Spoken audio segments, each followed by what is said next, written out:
সাহাবায়ে কেরাম বলেন কাআন্না আলা রুউসিনা আত-তায়র, আমাদের মাথার উপর যদি পাখিও বসে আমরা টের পাবো না, এমন ভাবে আমরা চতুর্দিকে বসে গেলাম। সাহাবায়ে কেরাম বলেন নবী কেন মাথা উঠাই না?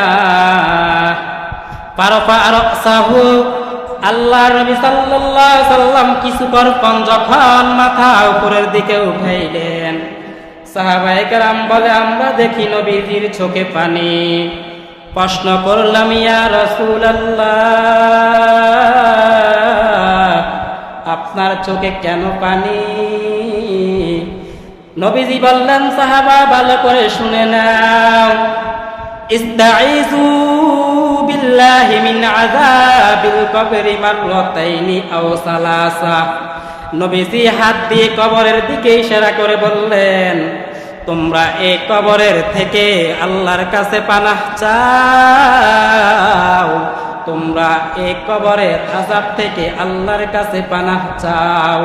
এই কথাটা নবীজি 2 বার অথবা 3 বার বললেন, মাররাতাইনি আও সালাসা, 2 বার অথবা 3 বার বললেন, কারণ কবর এত ভয়ঙ্কর আযাবের ঘর, এ কবরের আযাব এত কঠিন। এজন্য আল্লাহ বলেন, আল্লাহর নবী বলেন তোমরা এই কবরের আযাব থেকে আল্লাহর কাছে পানাহ চাও, কারণ কবর প্রত্যেক দিন আপনাকে আমাকে বলতে থাকে আনা বাইতুল গুরবা, আমি অপরিচিত ঘর, আনা বাইতুল ওয়াহদা, আমি একক ঘর, আনা বাইতুত, আমি পোকামাকড়ের ঘর, আনা বাইতুত তুরাব, আমি মাটির ঘর।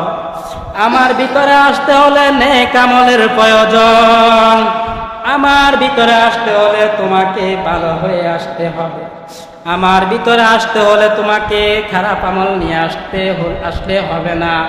যত রকমের খারাপ আমল আছে সব বাদ দিয়ে ভালো ভালো আমলগুলা নিয়ে আমার কাছে আসতে হবে।